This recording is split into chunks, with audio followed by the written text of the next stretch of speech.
Vivemos em um mundo que frequentemente nos cobra perfeição.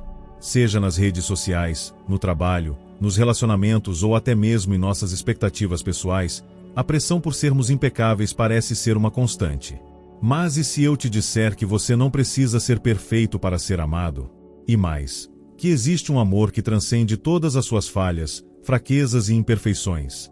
Esse é o amor de Deus, um amor que não exige mérito, mas que simplesmente é. Desde os primórdios da humanidade, a busca pela perfeição tem sido uma jornada frustrante. Adão e Eva, no Jardim do Éden, caíram justamente por tentarem alcançar algo que só pertence a Deus, a perfeição absoluta. E, ainda assim, mesmo após a queda, Deus não os abandonou. Ele continuou a amá-los, a cuidar deles e a traçar um plano para a redenção da humanidade. Isso nos mostra que o amor de Deus não está condicionado ao que fazemos ou deixamos de fazer. Ele nos ama porque Ele é amor. É nesse contexto que encontramos conforto e esperança. A Bíblia está repleta de exemplos de pessoas imperfeitas que foram profundamente amadas por Deus. Davi, um homem que cometeu adultério e assassinato, foi chamado de homem segundo o coração de Deus. Pedro, que negou Jesus 3 vezes, tornou-se uma das colunas da igreja. E Paulo, que perseguiu os cristãos, foi transformado no maior missionário do cristianismo primitivo. Essas histórias nos mostram que Deus não busca pessoas perfeitas, mas corações dispostos a se renderem ao seu amor.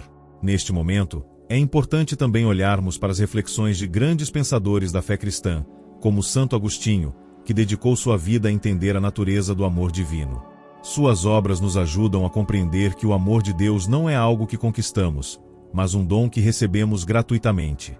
E é sobre esse amor incondicional, que nos aceita em nossa imperfeição, que vamos refletir. A imperfeição é uma marca inegável da condição humana. Desde o primeiro pecado no Éden, a humanidade carrega consigo uma natureza falha, inclinada ao erro e à fraqueza. Em Romanos 3, versículo 23, lemos que todos pecaram e estão destituídos da glória de Deus. Essa passagem não apenas nos confronta com nossa realidade, mas também nos lembra de que a perfeição não é um requisito para nos achegarmos a Deus. Pelo contrário, é justamente em nossa fraqueza que a graça divina se manifesta de forma mais poderosa. A graça de Deus é um conceito central na fé cristã. Ela não é algo que podemos merecer ou conquistar por nossos próprios esforços.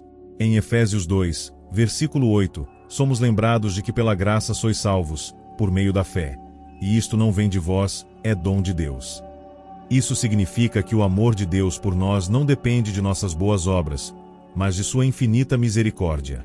Ele nos ama não porque somos bons, mas porque Ele é bom. No seu livro, Confissões, Santo Agostinho relata que a graça de Deus não nos é dada porque somos dignos, mas para que possamos nos tornar dignos.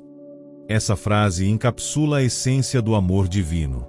Agostinho, que antes de sua conversão viveu uma vida de excessos e busca por prazeres vazios, experimentou de forma profunda a transformação que só a graça de Deus pode operar. Em Confissões, ele narra sua jornada de reconhecimento da própria imperfeição e da necessidade de se render ao amor incondicional de Deus. Sua história nos mostra que, por maiores que sejam nossos erros, a graça de Deus é sempre maior. Essa graça não apenas nos perdoa, mas também nos transforma. Em 2 Coríntios 5, versículo 17, lemos: Assim que, se alguém está em Cristo, nova criatura é. As coisas velhas já passaram, eis que tudo se fez novo. Isso significa que, ao aceitarmos o amor de Deus, somos renovados. Nossas falhas não nos definem mais, em vez disso, elas se tornam oportunidades para experimentarmos a força e a misericórdia divinas. Aqui, é importante ressaltar que a graça de Deus não nos isenta da responsabilidade de buscar uma vida santa. Pelo contrário, ela nos capacita a viver de acordo com a vontade de Deus, mesmo em nossa imperfeição. Como escreveu Agostinho, a graça não nos deixa estagnados em nossos erros, mas nos impulsiona a crescer e a nos aproximar cada vez mais de Deus. Uma das histórias mais comoventes e reveladoras sobre o amor de Deus é a parábola do filho pródigo, encontrada em Lucas 15, versículos 11 e 32. Essa narrativa nos apresenta um jovem que, após receber sua herança, decide deixar a casa do pai e gastar tudo em uma vida de excessos e pecados. Quando ele finalmente cai em si, após passar por grande necessidade, decide voltar para casa, esperando ser tratado como um servo. No entanto, o que ele encontra é um pai que o recebe de braços abertos, cheio de compaixão e alegria. Essa parábola é um retrato poderoso do amor incondicional de Deus. O filho pródigo não precisou se tornar perfeito ou merecedor para ser amado por seu pai. Ele simplesmente precisou voltar. Da mesma forma, Deus não exige que sejamos impecáveis para nos aceitar. Ele apenas deseja que nos voltemos para Ele, reconhecendo nossa necessidade de seu amor e perdão. O pai da parábola não apenas perdoa o filho, mas também celebra seu retorno. Em Lucas 15, versículo 20, lemos que estando ele ainda longe, o pai o viu e, cheio de compaixão, correu para ele, abraçou-o e o beijou. Esse gesto de amor incondicional nos mostra que Deus não apenas nos perdoa, mas também se alegra profundamente quando nos aproximamos dele. Não importa o quão longe tenhamos ido, seu amor sempre estará lá, esperando por nós. É interessante notar que o filho pródigo não voltou para casa porque havia se tornado uma pessoa melhor. Ele voltou porque estava quebrado, faminto e sem esperança. E, ainda assim, foi nesse estado de vulnerabilidade que ele experimentou o amor incondicional do Pai. Isso nos ensina que Deus não espera que resolvamos nossos problemas sozinhos ou que nos tornemos dignos de seu amor. Ele simplesmente nos chama a voltar para Ele, exatamente como estamos. A parábola também nos desafia a refletir sobre como enxergamos a nós mesmos e aos outros.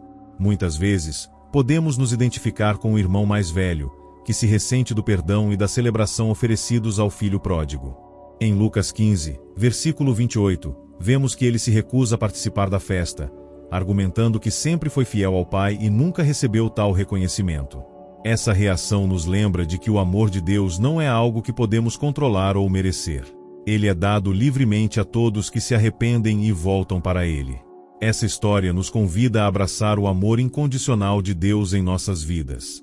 Ela nos lembra que, não importa o quão longe tenhamos ido, sempre há um caminho de volta para os braços do Pai. E mais, que o amor de Deus não é apenas perdão, mas também restauração.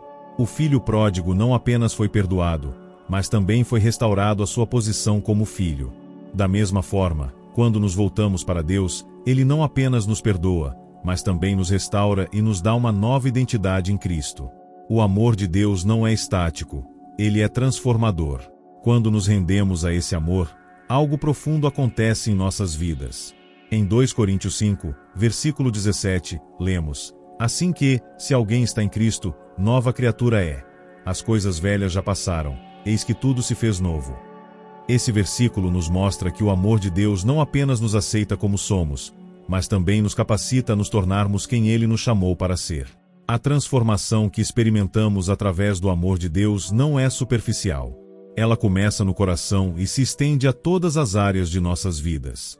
Em Romanos 12, versículo 2, somos exortados a não nos conformarmos com este mundo, mas a sermos transformados pela renovação da nossa mente. Essa renovação só é possível quando permitimos que o amor de Deus atue em nós, moldando nossos pensamentos, atitudes e ações. No seu livro, A Cidade de Deus, Santo Agostinho relata que Deus não nos ama porque somos bons, mas nos torna bons porque nos ama. Essa frase nos lembra de que a transformação que experimentamos não é resultado de nossos próprios esforços, mas da ação da graça divina em nossas vidas. Agostinho, que antes de sua conversão viveu uma vida de busca por prazeres efêmeros, experimentou de forma profunda essa transformação. Em A Cidade de Deus, ele explora como o amor de Deus pode redimir e restaurar até mesmo as realidades mais caóticas e imperfeitas. Essa transformação não ocorre de uma vez, é um processo contínuo. Em Filipenses 1, versículo 6, lemos: Estou plenamente certo de que aquele que começou boa obra em vós há de completá-la até ao dia de Cristo Jesus. Isso nos assegura que, embora ainda sejamos imperfeitos, Deus está trabalhando em nós, nos conduzindo à plenitude de seu propósito.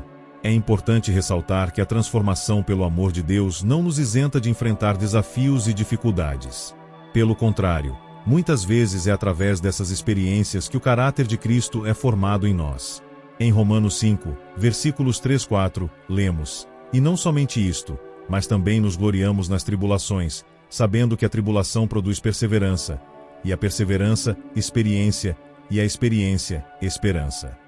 Essas palavras nos lembram de que, mesmo em meio às lutas, o amor de Deus está nos moldando e nos preparando para algo maior.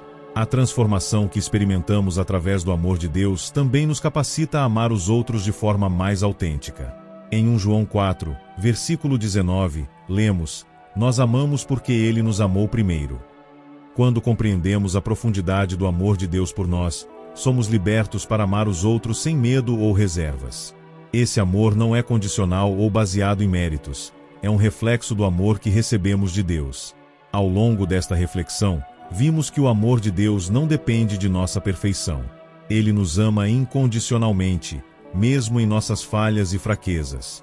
Esse amor não apenas nos aceita como somos, mas também nos transforma, nos restaurando e nos capacitando a viver uma vida plena e cheia de propósito.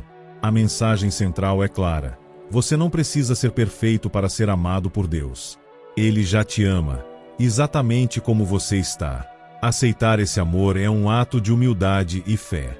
Significa reconhecer que, por mais que tentemos, nunca seremos impecáveis por nossas próprias forças. Significa abrir mão da pressão por perfeição e descansar na graça que nos é oferecida gratuitamente. Em Mateus 11, versículo 28, Jesus nos convida: "Vinde a mim, todos os que estáis cansados e sobrecarregados, e eu vos aliviarei." Esse convite é para todos nós, independentemente de onde estamos ou do que temos feito. Quando abraçamos o amor de Deus, somos libertos da necessidade de provar nosso valor. Em Gálatas 5, versículo 1, lemos: "Para a liberdade foi que Cristo nos libertou." Essa liberdade nos permite viver sem o peso da culpa ou da condenação, sabendo que somos amados e aceitos por Deus. E mais, ela nos capacita a amar os outros da mesma forma, refletindo o amor que recebemos. Agora, eu quero te convidar a tomar uma decisão. Se você se identificou com esta mensagem e deseja aceitar o amor de Deus em sua vida, eu te encorajo a se posicionar publicamente. Escreva nos comentários: "Eu aceito o amor de Deus em mim." Essa simples declaração não apenas fortalece seu compromisso pessoal, mas também inspira outras pessoas a refletirem sobre o amor incondicional de Deus. Juntos, podemos espalhar essa mensagem de esperança e graça. Que Deus abençoe sua vida, guiando seus passos e enchendo seu coração com a certeza de que você é amado, valorizado e aceito por Ele. Não importa o que você tenha enfrentado ou onde você esteja, o amor de Deus está sempre ao seu alcance. Basta abrir o coração e recebê-lo. Que Deus abençoe você, e até mais.